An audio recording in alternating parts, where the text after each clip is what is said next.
एकेनापि सुवृक्षेण पुष्पितेन सुगन्धिना वासितं तद्वनं सर्वं सुपुत्रेण कुलं यथा. Today, let us sit with a small verse that carries the scent of an entire philosophy. It comes from the Chanakya Niti, the collected wisdom of Chanakya, the legendary strategist of ancient India. Listen to the sounds first.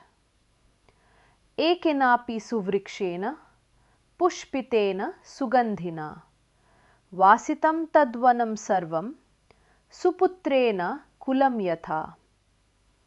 It means this: by even one noble tree blossoming and fragrant, that whole forest is perfumed. Just so, by one good child, the whole family is ennobled. Let us walk through the words slowly, like walking through that forest. Ekena api, by even one. That tiny word api, meaning even, carries the whole force of the verse. Just one is enough. Suvrikshena, by a good tree. The prefix su means good, noble, excellent, and you will hear it 3 times in this verse like a bell. Pushpitena, blossomed, in full flower. Not a tree that merely has the potential to flower, but one that has actually opened. Sugandhina, fragrant, full of sweet scent. Vāsitam, perfumed, suffused. Tadvanam sarvam, that entire forest. And then the teaching lands. Suputrena kulam yatha, just as the family is perfumed by one good son, one good child. There is a hidden treasure in that word vāsitam. It comes from the root vas, to perfume, but it stands shoulder to shoulder with another root vas, which means to dwell, to live somewhere. It is the same root that gives us vasana, the deep impressions that live inside the mind. So the verse is whispering something subtle. The fragrance of a good person does not just drift over the community and pass on. It moves in. It takes up residence. It becomes part of what that family, that team, that community actually is. Now, who was Chanakya? He lived around the 4th century before the Common Era. He was not a gentle forest sage. He was a political genius, the man who toppled an empire and built the Mauryan dynasty, the author of the Arthashastra, a manual of statecraft. When such a man talks about families, he is talking about the building blocks of nations. In his world, people believed that safety lay in numbers. Many sons, many heirs, many hands. Chanakya cuts straight through that. In the very same chapter, he asks, what is the use of 100 children without virtue? One moon destroys the darkness of night. A countless crowd of stars cannot. And he gives this verse a dark twin as well.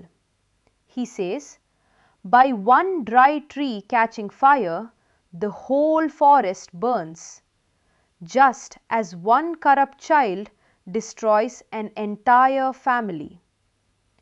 So the blossoming tree and the burning tree stand side by side.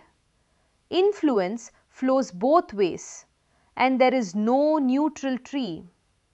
You are always either perfuming the forest or smoking it. Now let us open the deeper meaning. Notice what the tree does to perfume the forest. Nothing. It performs no project, launches no campaign, corrects nobody. It simply fulfills its own nature completely. It blooms. The fragrance is not an action, it is an emission of being. This is perhaps the deepest teaching hidden here. The most powerful influence you will ever have on the people around you is not what you tell them, not what you demand of them, but what you quietly radiate when you are simply being what you are. You can hide a tree behind a wall. You cannot wall in its scent. And notice that quality does not add up like numbers. 100 scentless trees cannot combine to produce what one fragrant tree gives alone. Virtue works like light, like scent, by presence, not by quantity. This wisdom echoes across the world. Confucius said, "The virtue of a noble person is like wind, and the people are like grass. When the wind blows, the grass bends." The Gospels speak of a city set on a hill that cannot be hidden, and of a little leaven that raises the whole loaf of bread. And modern science has caught up with Chanakya. Network researchers have found that happiness, generosity, even health habits spread through human networks up to 3 degrees of separation. Your friend's friend's friend is measurably touched by your state of being. The fragrance really does reach the far edge of the forest. Ecologists speak of keystone species, a single creature whose presence shapes an entire ecosystem. Chanakya saw the keystone person 23 centuries ago. So now, bring this home. Ask yourself gently, what is my fragrance? When I leave a room, the kitchen, the office, the family call, what lingers in the air after me? Ask also, am I spending my energy trying to fix the forest, criticizing and correcting everyone around me instead of simply blooming? And ask, what in me is ripe but still withheld? A kindness unexpressed, a standard I believe in but do not visibly live.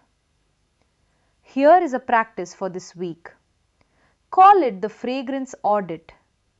Before you enter any shared space, your home in the evening, a meeting, a conversation, pause for 3 seconds at the threshold and ask, what do I want to leave in the air here?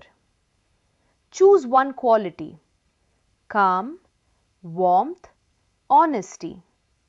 Then simply be it, without announcing it, without asking anyone else to change.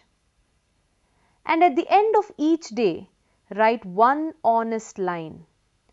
Where did my presence perfume the space today? And where did it smoke it?